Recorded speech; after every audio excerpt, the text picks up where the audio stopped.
नमस्कार दोस्तों, आप सभी का स्वागत है कहानी आपकी और मेरी ग्रहों की जुबानी यूट्यूब चैनल के ऊपर। इसमें जो आज हम लोग बात करेंगे धनु लग्न के लिए 9 अगस्त से 15 अगस्त के बीच में किस तरह का रहेगा।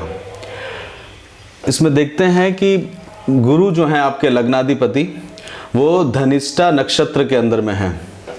धनिष्ठा नक्षत्र यानी कि मंगल का नक्षत्र।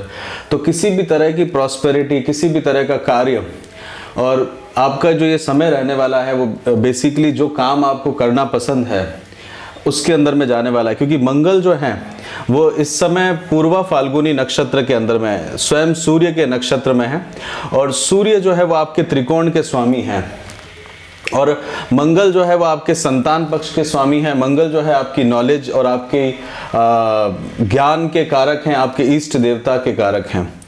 तो इस समय जो आपका जो समय बीतने वाला है वो एक तरह से ये सप्ताह जो है वो बच्चों के प्रति, साथ के साथ में कुछ यात्राएं आपको हो सकती हैं और खान पान के प्रति, क्योंकि गुरु जो है वो उनकी रेट्रो चल रहे हैं तो वो मकर राशि की तरफ जा रहे हैं।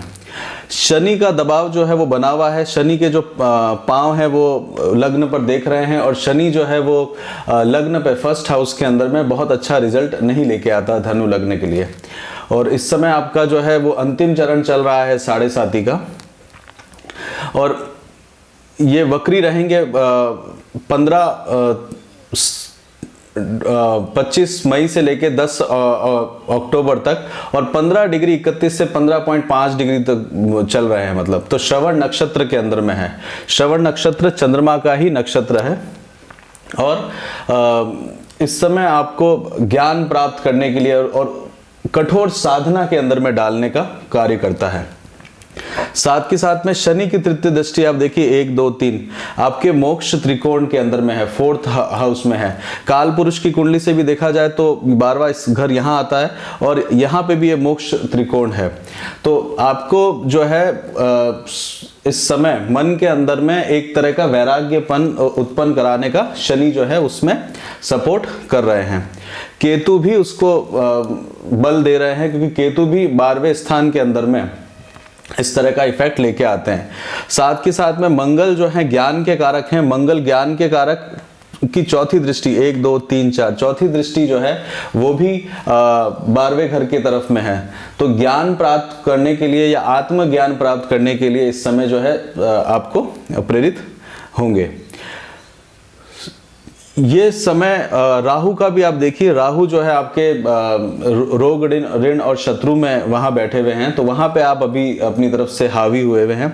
और राहु की पंचम दृष्टि 1, 2, 3, 4, 5 पंचम दृष्टि जो है वो कर्म क्षेत्र के ऊपर में है और यहाँ पे शुक्र का पोजीशन आना मतलब एक तरह से शुक्र का डेबिलेटेड होना आपको ध्यान देने की जरूरत पड़ेगी यहाँ पे शुक्र के लिए। यानी कि आपको शुक्र जो है भले ही आप मेल हैं या चाहे फीमेल हैं, शुक्र से आपको सावधान रहने की जरूरत है। यानी कि महिलाओं से आपको सावधान रहने की जरूरत है। तो किसी भी महिला का चला के अपमान ना हो जाए आपकी वाणी से, वो आपको ध्यान देने की जरूरत है। अदरवाइज वो एक नुकसान आपको दे सकता है, क्योंकि बुध जो है वो डेबिलेटेड है और ये जो है बुध जो है वो आपके नवम स्थान में आ रखे। मतलब जो आपके कर्म है, जो आप कर्म करने वाले हैं उनका फल भोगने के लिए, तो उसलिए आपको उस तरह का नुकसान हो सकता है। और सूर्य की राशि में, और सूर्य अष्टम स्थान के अंदर में है, तो अष्टम स्थान के अंदर में सूर्य जो है हालांकि चंद्र की राशि के अंदर में है, फिर भी जलीय तत्व की राशि के अंदर में है। साथ के साथ में सूर्य जो है पिता से रिलेटेड, पिता के घर से 12वें स्थान पर है और साथ के साथ में गवर्नमेंट से रिलेटेड कामकाज के अंदर में सावधान रहने की जरूरत है।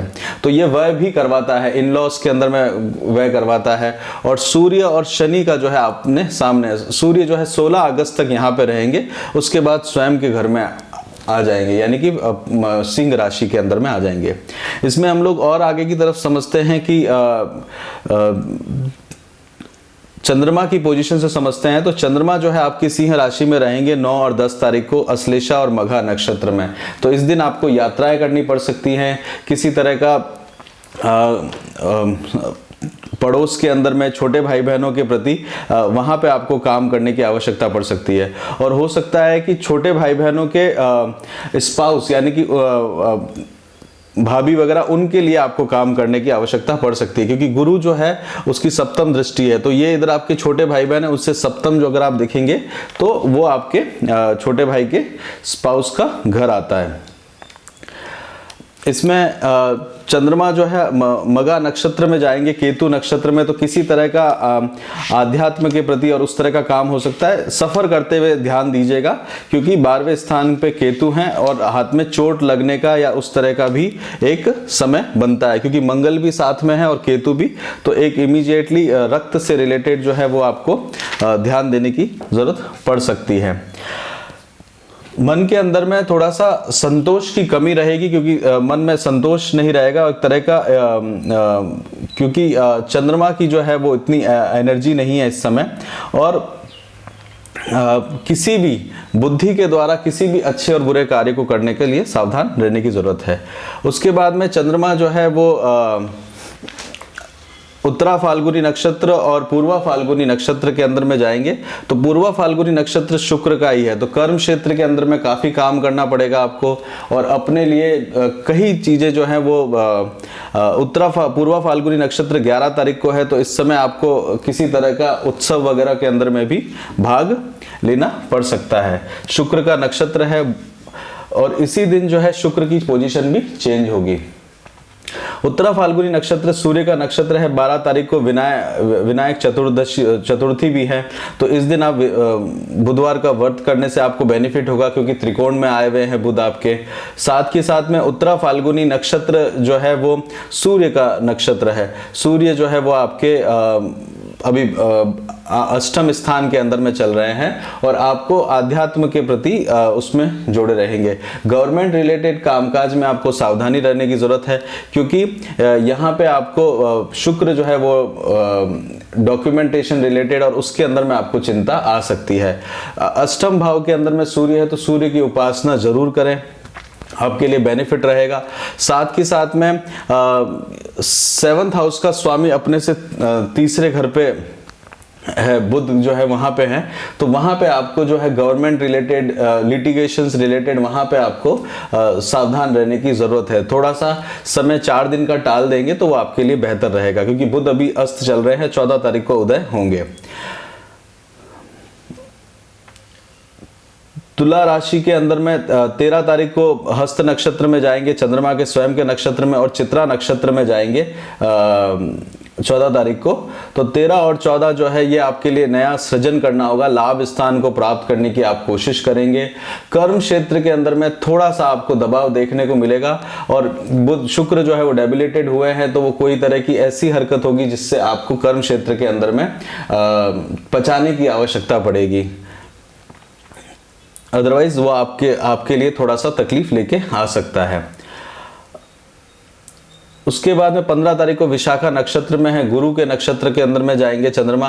गुरु के नक्षत्र में जाएंगे तो बड़े भाई बहनों से सहयोग लीजिएगा। लाभ के अंदर में आप थोड़ा सा आपको लाभ देखने को मिलेगा। कुछ बीच में आपको थोड़ा सा एक 15 तारीख को शांति मिलेगी और कोई एक अच्छा कार्य आपसे होगा जिसके कारण आपको थोड़ा सा सुकून देखने को मिलेगा। तो जितना समय आपका उस समय रहा है, मतलब 13 और 14 तारीख को आप थोड़ा सा कठिन समय में रहे हैं, 15 तारीख को आपको उसके अंदर में व्यस्तता के अंदर में आपको थोड़ा सा सुकून मिलेगा।